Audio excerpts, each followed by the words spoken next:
Welcome to Lumen, a podcast that sheds light on mental health, relationships, and what it means to be human. I'm Christopher Mooney, LCSW. And I'm Kenyon Phillips, LMSW. Each episode, we unpack psychological patterns that affect our relationships. No jargon, no judgment. Just thoughtful conversations to help you understand yourself and others a little more clearly.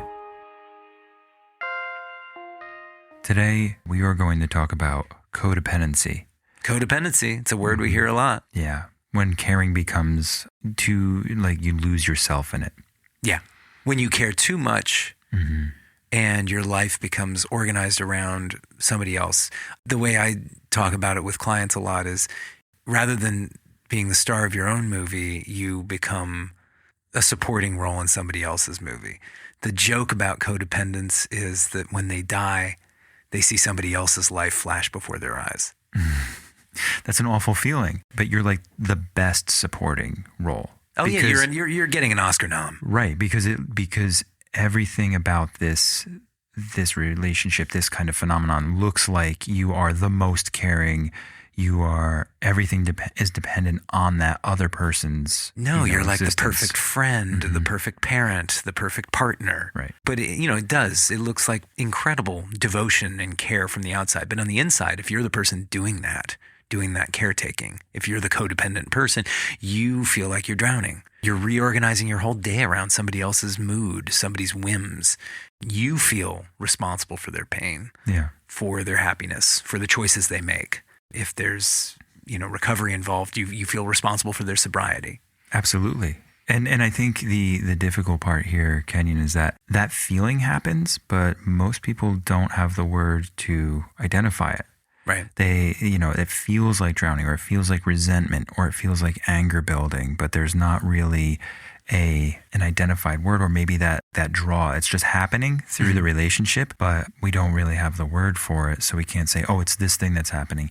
And the issue, and what we're going to cover today as we talk about codependency, is how this gets conflated with just being a good human being. Just being a caring partner or parent or friend. Exactly. And we're going to talk about how this is again, one of those overused words on social media and through a lot of what we hear out in the public. It's just one of these things that as we've been talking about, like gaslighting and boundaries and trauma, codependency is another word that gets overused or maybe used incorrectly. Yeah, misused. And I like that idea more because I still think we need to use these words because they define an issue. They do. And the problem is, the central issue with codependency, I think, is what it costs us to be codependent. Right.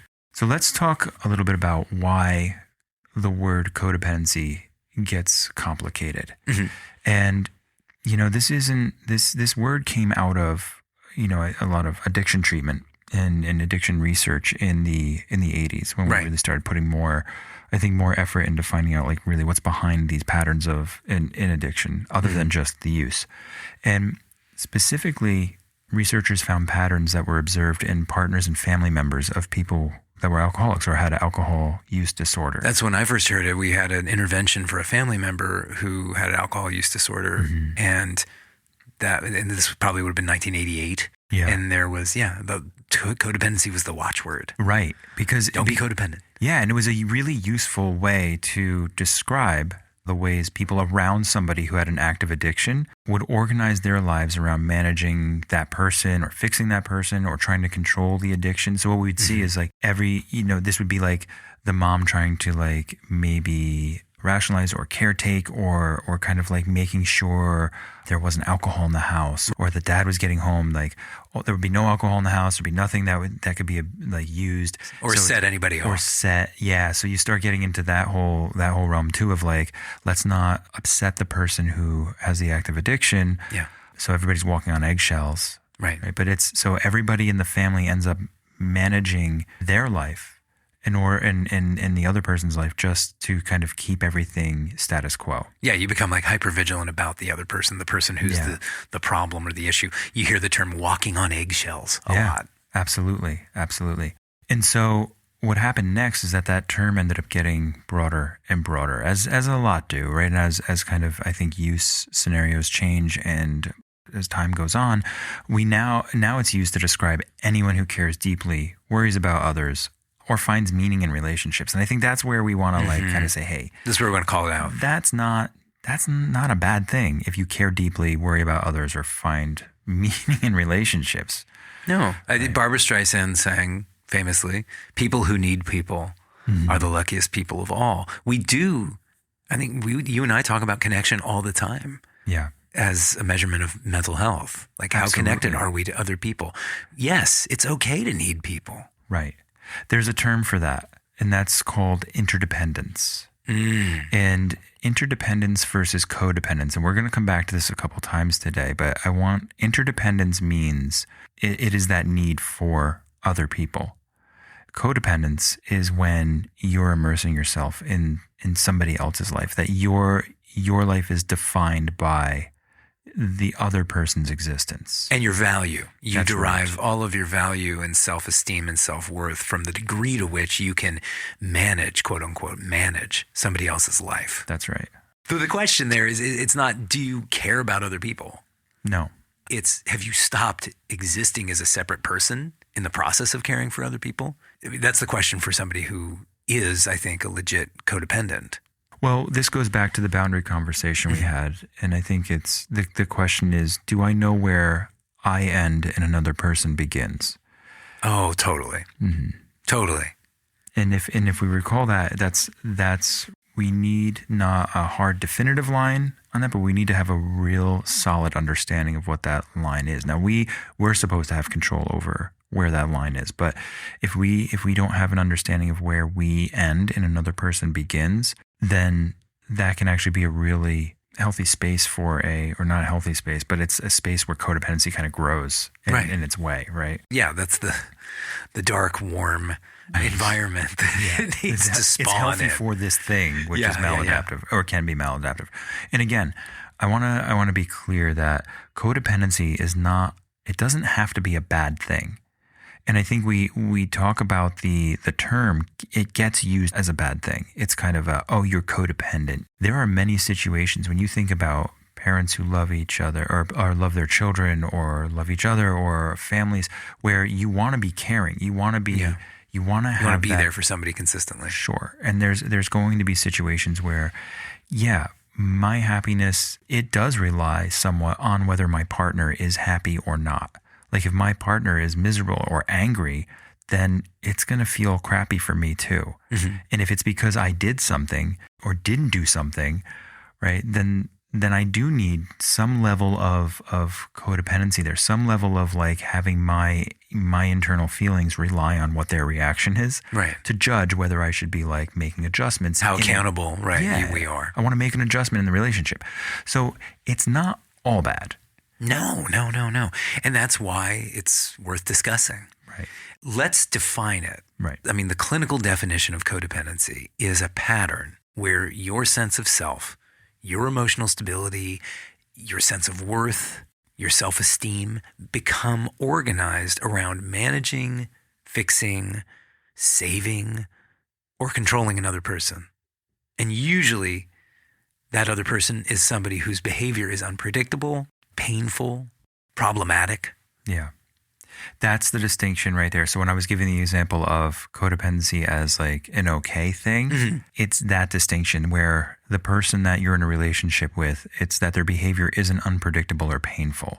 That's why this term came out of like addiction research, because when we look at people with substance use disorders or alcohol use disorder, there's just so much unpredictability and pain for the individual and for the people around them. So especially for the people around them. Yeah. Like anybody who's grown up in a home where there was somebody with alcohol use disorder, a parent or whatever, they grow up with that unpredictability, and they grow up with a strong compulsion, I would say, to try to control the environment and the unpredictable person. Yeah. Through manipulation, through various through everything, strategies, and people pleasing. That's right.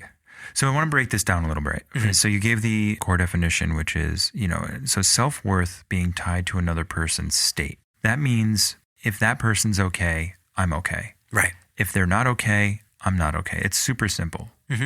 Right. So if that person's happy, I can be happy. If that person's angry, then I have to be aware of what that anger is, and I have to be really nervous about what that anger is. And I might even start to blame myself for that. Oh, all the time. Right. Yeah, all the time. So then that feeds into the compulsive caretaking. So then I start, as an example, I would start anticipating the needs of that person before they even express them. Right. So people who are engaging this or kind of like have this as like a relational kind of like experience, they start to kind of always walk around and like look and try and anticipate, what is this person feeling? What mood are they in? How are they going to walk through the door after work today? This is the, I think, typical trademark walking on eggshells. Mm-hmm. That That's idea. exactly I what have that to is. walk on eggshells. I have to be very quiet, be very careful, be very deliberate. That's called compulsive caretaking. Mm-hmm. It's also called trying to control somebody else. Just doing it really. I'm being very helpful, aren't I? Well, it's really funny because it's that you say that way, because it is, you start, when we think of like people trying to control others, we think of it being malicious. Mm-hmm. The thing you're explaining is actually, it's not malicious. No, it's not draconian. It's survival. Right. And we're going to get into that. This codependency is kind of born of people needing to survive in situations. That's so important to point out, because I think so many of us, and I've been labeled a codependent for sure, we have shame about it. It's like, oh, how could you be so weak? How could you be so pathetic as to be a codependent? But yeah, no, I mean, what you're suggesting here, I think, is that this is an adaptation. This is a survival mechanism. Of course. And it's intelligent. If you're growing up in an unpredictable home where somebody does have an alcohol use disorder or somebody's violent, being attuned to everyone around you, that's how you get by. By the way, if we expand from that kind of environment and we start to look at, that can be a larger household, that can be school, that can be community. Absolutely. If we really start to look at workplace, absolutely, this expands much further than just within the home or within a singular relationship. We can actually see this, because as social workers, we're always looking at like the bigger system and what are the patterns in society, the person in the environment, right, inequity. And so we start to look at that, and we can actually see these patterns happen in very large groups or in communities. But going back to breaking this down, people who are in this dynamic often have difficulty identifying their own needs because they're so focused on managing the other person's experience and how the other person feels. They typically self-abandon. Yeah, that's a really good term for that. They often tolerate unacceptable treatment. Right? We think about staying when it's too much, staying when things become harmful, and making excuses for the other person or for the experience. Absolutely. And that's the classic, you see the person who's, that poor person's still married to that alcoholic, or that person who's a wife beater or something, like the way people talk. And you do see that. Which drives the shame, by the way, because if you're the person who has been labeled the codependent, you start to hear the whispers of, I can't believe they're still with that person, or I can't believe they're still doing this. Can you believe they put up with that? Family members will stage interventions trying to get, the codependent person away from the violent or unpredictable or addicted person. But I don't think we can stress this enough. It's about fear of abandonment. It's safer for people who are in this kind of a dynamic. It feels safer than being alone or being without somebody. Kenyon, this is one of my favorite things to bring up with everybody. And not just clients, but the idea, there's these statements that I make all the time. You can, like, if you were to ask my kids, they'd be like, oh my God, Dad, you say that all the time.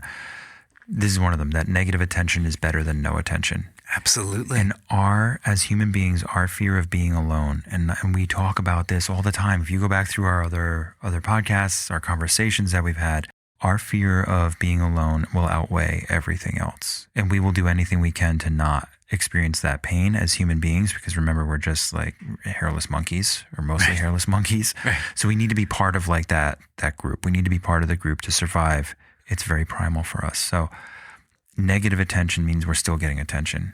Right. It's better than neglect. Absolutely. It's better than abandonment. Right. And there are even studies that I remember studying in grad school that were shocking to me at the time, indicating that children who had been abused were actually a little bit better off than children who had been neglected. Absolutely. Yeah. And it's the same thing you're saying. It's, negative attention, any attention is better than none. Yeah, there was, when I was running these family groups in the early 2000s, and it was a substance abuse clinic, and I love this. So we had a multifamily group. One of the clients that we had, he had said this phrase, and it had stuck with me at that moment. And I've heard it since many times, but he had said, the opposite of love is not hate. The opposite of love is indifference. And that, totally. I think that really fits here too, because that is that idea that if I hate something, I'm still caring enough about it to make a proclamation about it. Totally. If it doesn't matter to me, then it doesn't exist. Yeah. Right. And there's nothing more painful, I think, honestly, than being totally distant, dismissed. Just like, that person does not care whether I live or die. Right. But I love that you brought up addiction in that context, because, codependency and addiction, whatever the addiction is, whatever the maladaptive behavior is, they are so intertwined. Mm-hmm. The partner, the family member, usually unconsciously, ends up enabling, because fixing, controlling, caretaking gives them a sense of control, a sense of autonomy, a sense of agency. Agency, you always talk about that, in a situation that's really fundamentally out of control. Absolutely. We need a purpose. And when we start looking at different roles within the family system, within relationships, I have a purpose here. I'm the fixer. I can caretake. I can solve this. I can make everything okay. That role starts to feel, it doesn't always feel good, but it checks some boxes, because it's better than watching something spin out of control and spiral and say, oh my God, I have no say in this. Absolutely. And when it's a loved one, when it's an adult child or something, just watching them spin out of control, it is terribly painful to feel powerless in the face of that. Right. Now, this isn't blame. This isn't something, and I kind of pointed to this before, like codependency makes complete emotional sense. Absolutely. This isn't looking at somebody saying, oh, you're codependent, you're awful.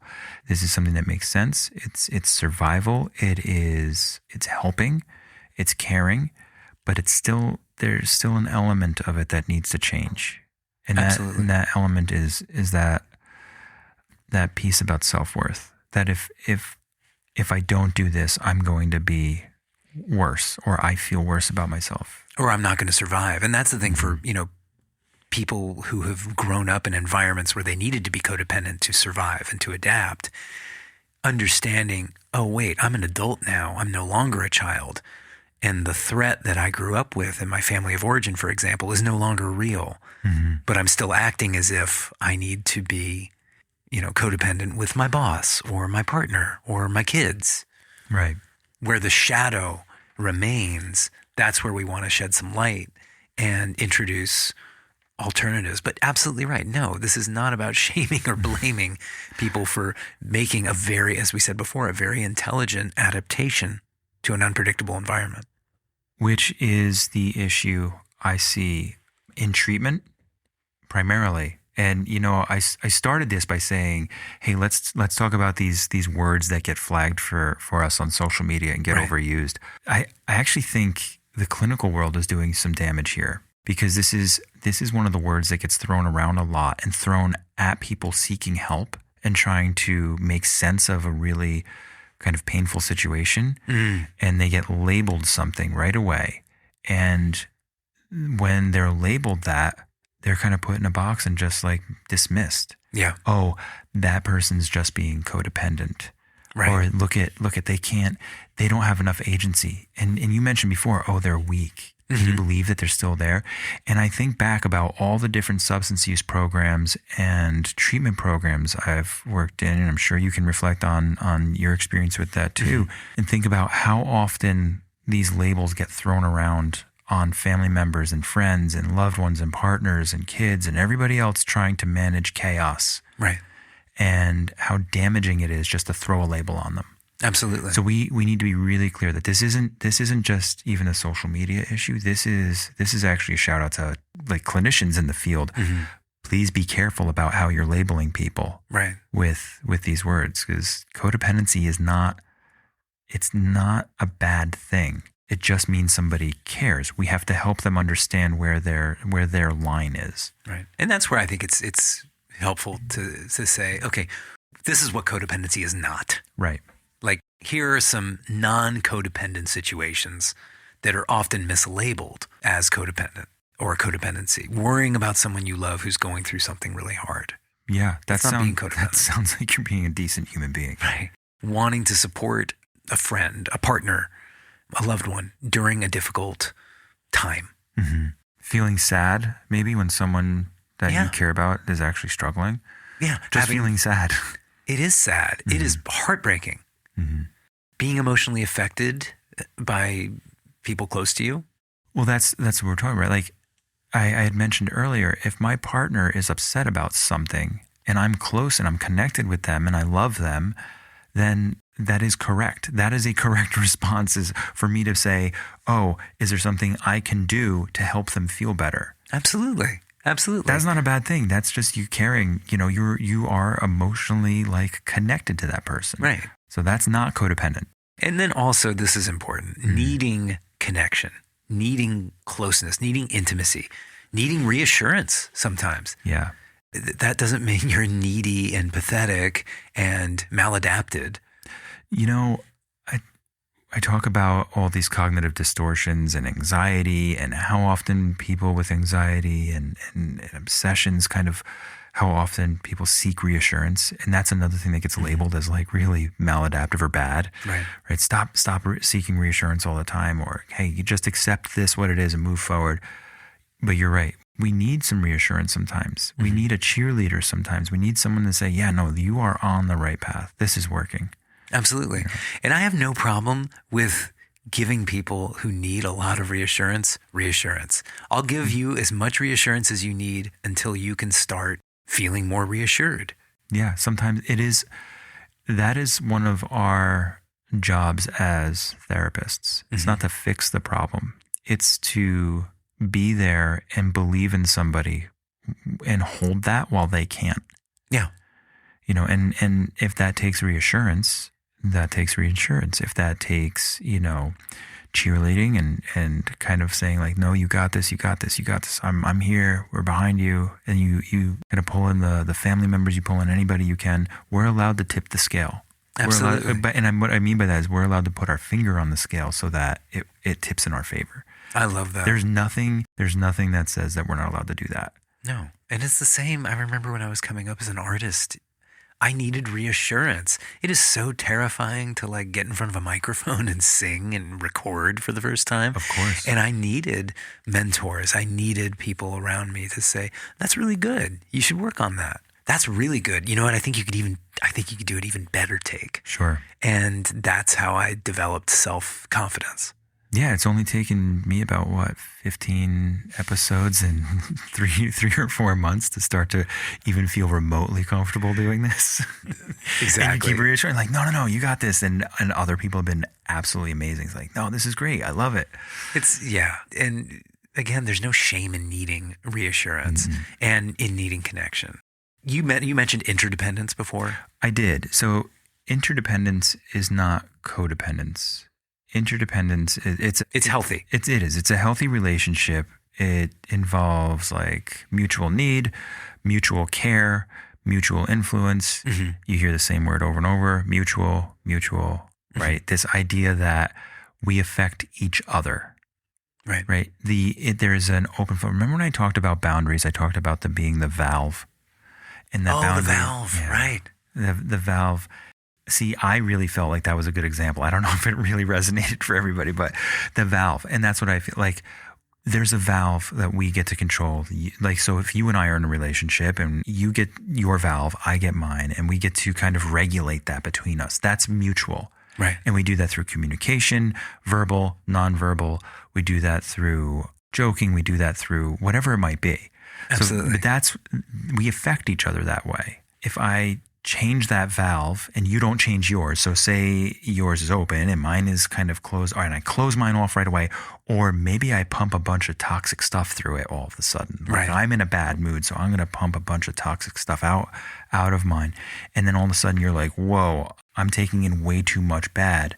The healthy thing is to regulate your valve. Mm-hmm. If there's an issue with boundaries or issue with codependence, or you're too worried about pleasing me or making sure I'm okay, you're going to leave that valve open. You're going to take all the bad stuff in, and then you're going to feel really crappy about the whole interaction. And then you're still going to try and fix my valve. Right. I got to stop the toxic flow, the sewage. But that's kind of how I see this, right? When I think of like the mutual part of a relationship and interdependence versus codependence, that's what interdependence is like. Hey, I've got control of mine. You got control of yours. Now let's talk about how we're going to regulate that. Absolutely. We are supposed to affect one another. In the end, we have to basically control our own valves. Yeah. I can't be like reaching over and adjusting your valve for you. No. I can't. It's not going to work. That's not. Yeah. And we have to be responsible for ourselves. That's the thing. Mm-hmm. That's the thing. You still need to have a self in the relationship. And if the relationship and my relationship with you, for example, becomes my only self, then I've got a problem. Right. Something else I love that's related in an ancillary fashion to this, an idea from recovery, is if somebody else is the problem, there is no solution. And if somebody else is the solution, you have a problem. That's interesting. If somebody else is the problem, there's no solution. But if somebody else is the solution, then it's a problem. It's a problem. And by the way, important distinction, it didn't say you're the problem. No. It said it's a problem. Mm-hmm. Right. It's a problem. And that goes back to agency. In the end, we are driving our own cars here. My life, we come into this world alone. We go out alone. I mean, we live our own lives. It's a wonderful song by Trampled by Turtles. Yes. Yeah, Alone. I've been like obsessed with it lately. But it starts off, you come into this world alone, you go out of this world alone. But in the end, it's just you and me. I love that. Yeah. So go give a quick listen to that. Kenyon, let's talk about what this feels like from the inside when codependency is happening, what that internal experience feels like when this is just when it's not working, so that people know what to maybe look for, or if they experience these feelings, like to say, hey, maybe just question it. Yeah. As you mentioned earlier, I think, like if they're happy, I'm happy. If they're not, I'm not. So relief when the other person is in a good mood, and absolute fear, dread, loathing when they're not. Dread is one of my favorite words. Dread is great. I think because I love all that existential stuff, but dread really because it mixes a bunch of feelings for me. When I think of dread, I think it's kind of it's one word that sums up a few other feelings for me, like fear and like that anticipation, anxiety, but not like the good anticipation, not like, hey, I'm about to win something. It's like, no, this is like, oh, it's just, that's the sound I want to make. It's just, oh, when I feel dread. Yeah.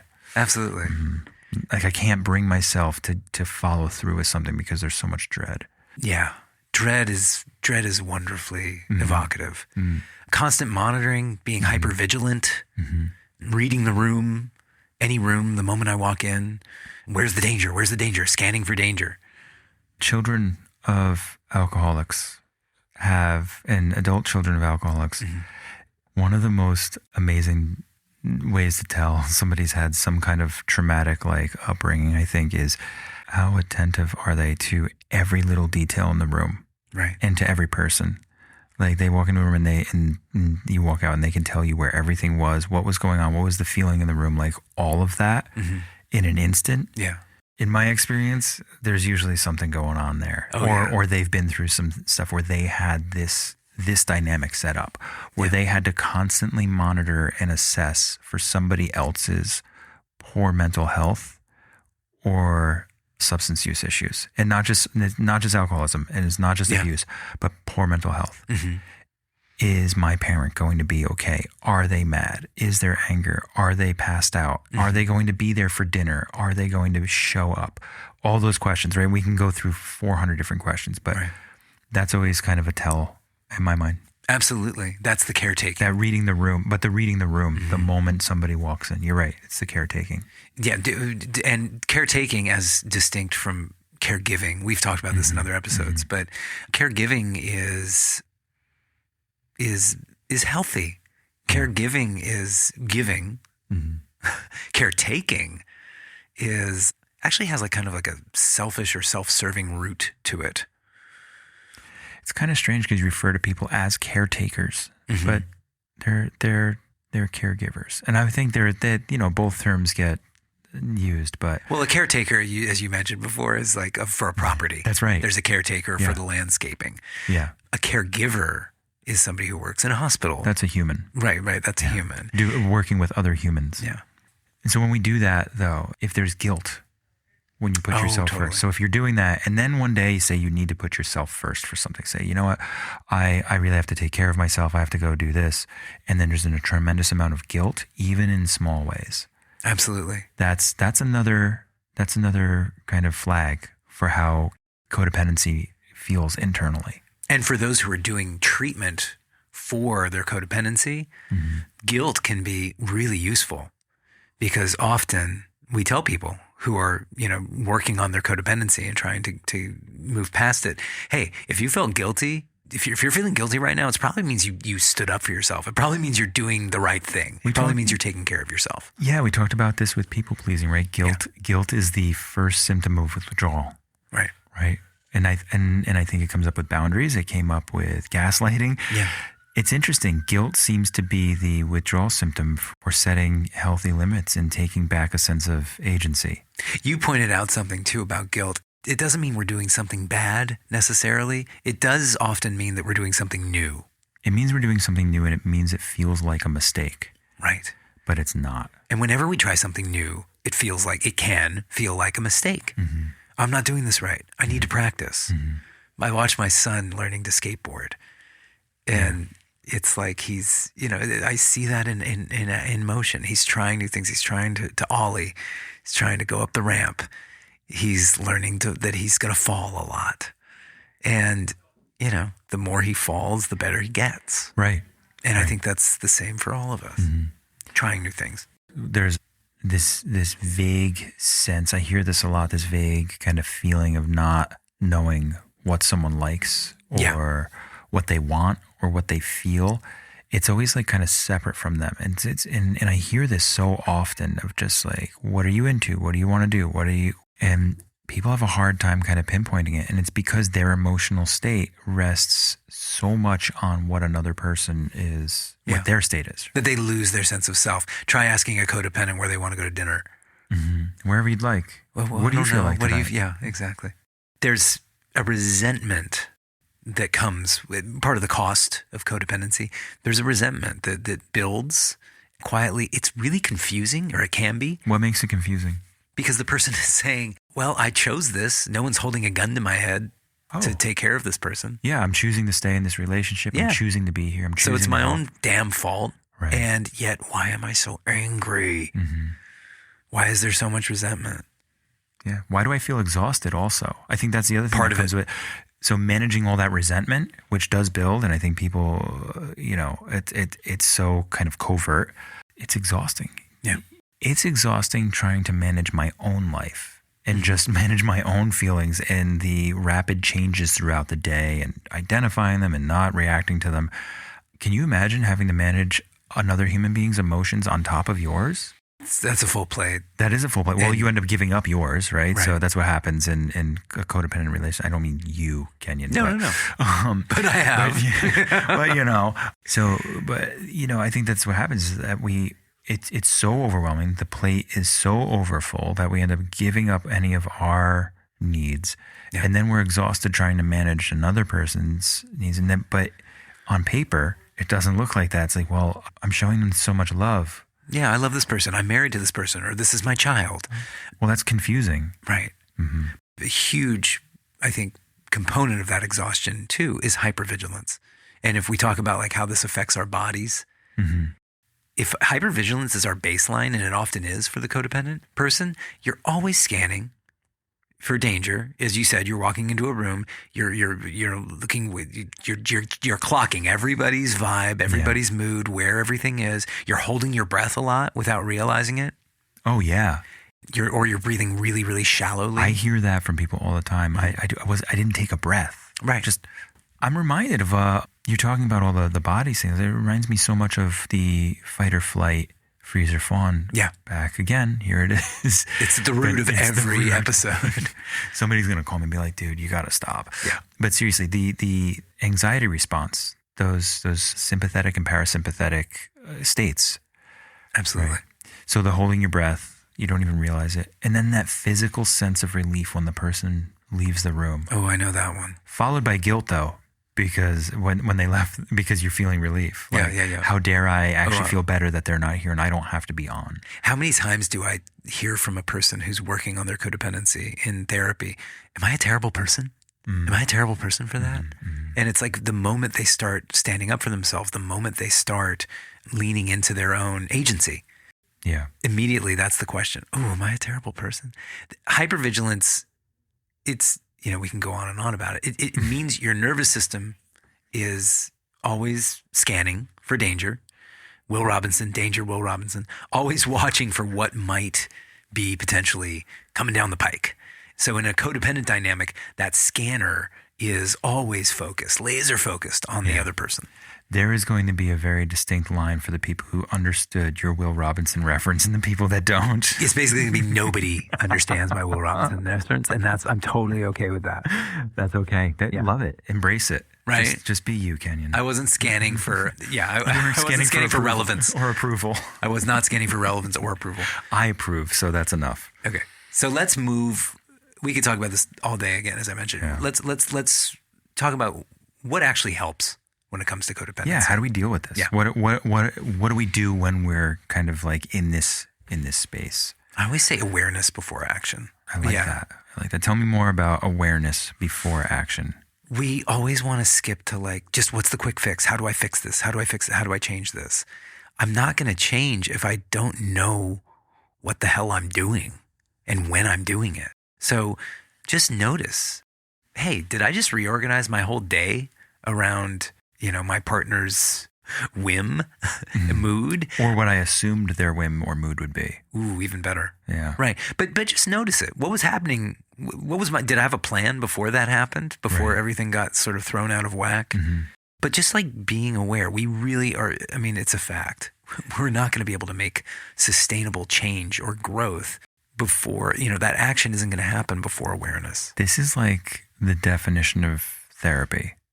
It really is. Like, because how many people are like, I just need this change. I need this change. What do I do? How many times a day do you ask? What should I do? What should I do? What should I do? Just notice the pattern before we fix it. Because if we notice it, we have awareness of it, we get to start really reflecting on how many different ways it takes place and how it takes on a life of its own and where it kind of creeps in other situations. So I love that, Kenyon. I love the awareness before action.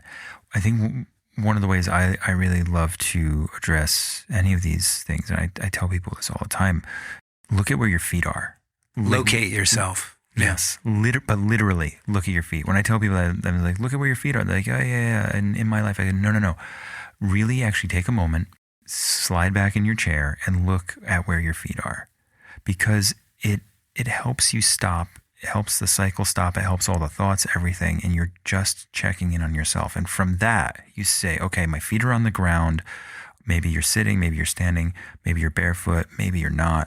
It brings you back to the present, and you're no longer in past or future thinking. I love that. And that really helps you to identify what you feel right now, and you can separate from what other people are feeling. Mm-hmm.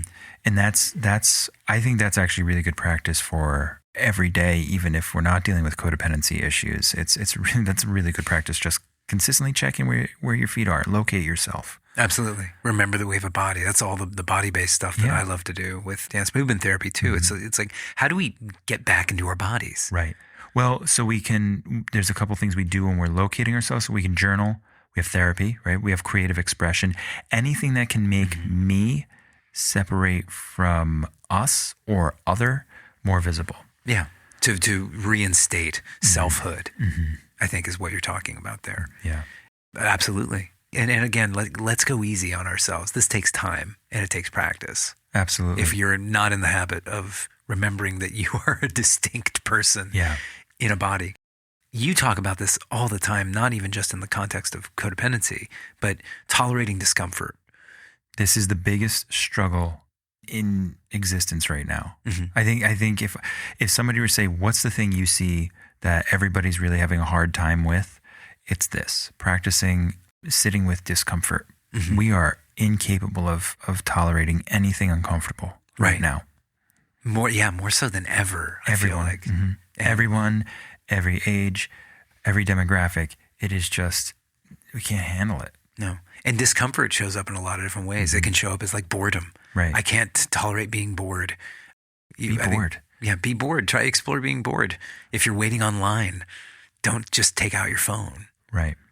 So we have to tolerate discomfort, and especially in working in kind of dealing with codependency, that means letting someone feel what they feel without stepping in to fix it. Ooh, man, this is one of the hardest things as a therapist to do. How often do you sit across from somebody or in a conversation and you're hearing so much, heartache or pain, or you're watching them kind of like with destructive behavior, any of it. And you might have some really solid suggestions or like, hey, just, you want to help. Totally. But sometimes it's better to not. It's better to actually sit with it and not actually fix it, soften it, manage it. But as a family member too, it's like, other people have to walk their path. Right. It's not on us to fix other people's issues. It's not on us to fix our family members' issues. We're actually harming the person by doing that, by always ensuring a soft landing. That's part of enabling too within the language of recovery. That's right. You talk about, you don't want to prevent somebody from hitting their bottom. Yeah. And the context for that is, if somebody has a substance use disorder or another maladaptive behavior that's addictive, you want them to actually face the consequences for that behavior as opposed to just cleaning up their mess because you're so scared for them. If you continue to do that, that's enabling, and they never really learn the lesson. Yeah, and we're not withdrawing our care for someone. We're withdrawing the control. We're withdrawing control. Control is the drug of choice, I like to say, for the substance of choice for the codependent is control. I think that is the drug of choice for many. Yeah. Yeah, but you're right. It is. The other thing is rebuilding our own lives. Like literally, not figuratively, literally identifying things that are only yours. You can identify a new friendship, a practice, like, maybe it's going to the gym, maybe it's meditating, maybe it's yoga, maybe it's photography. I don't know, bird watching. I don't know. We're both men of a certain age. Bird watching seems to be like a really good independent birding, thing. they call it. Birding. Sorry, not bird watching. Birding. And then, the other thing, and obviously what we always kind of push for, is get support. Just nothing moves in isolation. We don't move in isolation. We need, and that's individual therapy. You talk all the time about Al-Anon, Nar-Anon, 12-step support groups. You mentioned before we started recording today, you told me that there was Codependence Anonymous. Codependence Anonymous, yeah. Yeah, tell me about that. It's almost like there's a lot of crossover with Al-Anon and ACOA and Nar-Anon, but it's codependency being the central conversation for those kinds of support groups, and it isn't necessarily, while codependency is often, as we mentioned before, a symptom, part and parcel of substance use disorders, Codependence Anonymous is not limited to that context. No. It's anybody who's felt themselves codependently tied to another person, who's had that kind of a relationship with somebody, whether or not the person is an addict, quote unquote addict, or, as you pointed out, mentally ill. Right. Well, the codependency was a term that was born from addiction research, but I think what we see is it is a relational phenomenon. That's exactly it. And so the pattern develops in relationship, right? The codependency kind of it develops, it expands in a relationship. We need relationships to heal too. And I think that that's the takeaway out of this, and that I love this idea. We are relational beings, right? We can't get better in a vacuum. We can't get better going away. The program that I had worked for, that's a community-based program, Allenhorn, it's a program for assertive community treatment. Amazing. In New York. And in New York and in Boston and Arlington. Unbelievable program. That was one of the core messages from Dr. Allenhorn was people don't get better in a vacuum. They don't get better being sequestered and sent away from people. You have to get better in your community. You have to get better in relationships with people.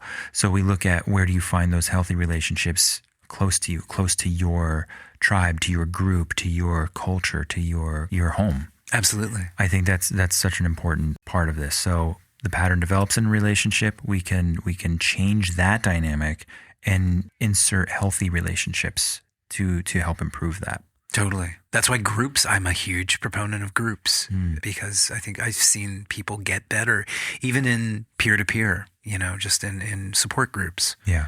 And the killer here, the irony is that often the maladaptive behavior, whether it's codependency or substance use disorder, the impetus from that maladaptive behavior is for us to isolate. We feel shame. We don't want to connect with other people. We're frightened. We're exhausted.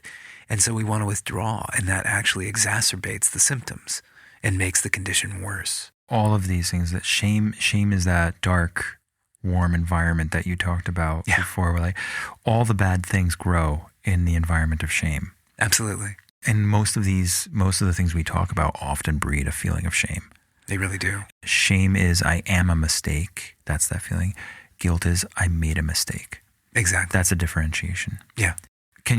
Just to close today, I want to reiterate, because I think we touched on this a few different ways, right? Within mental health field, within interpersonal relationships, with families, codependency is not a character flaw. It's not a weakness. No, it's not this sign that you love too much or you just care too much for this person or that there's something wrong with you.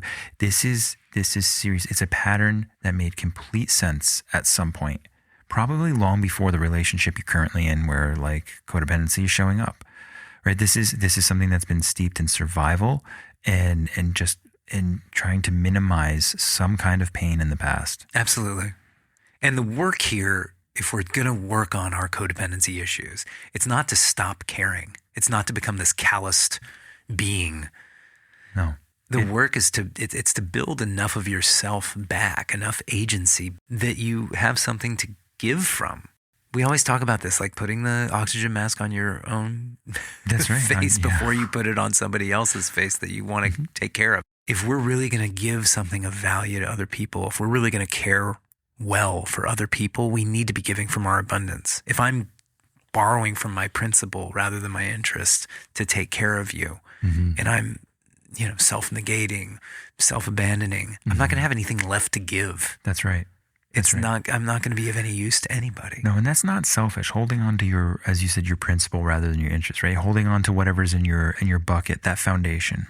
You need that. The good stuff grows out of that. So you hold on to that, and then you can harvest whatever comes off of the top for other people.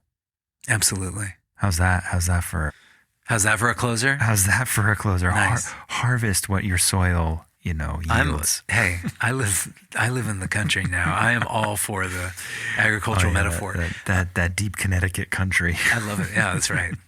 Thanks for listening to Lumen. If today's conversation resonated with you, we encourage you to follow, review, and share Lumen with anyone you think would appreciate it. We'll be back soon with another conversation designed to bring a little more light to the human condition.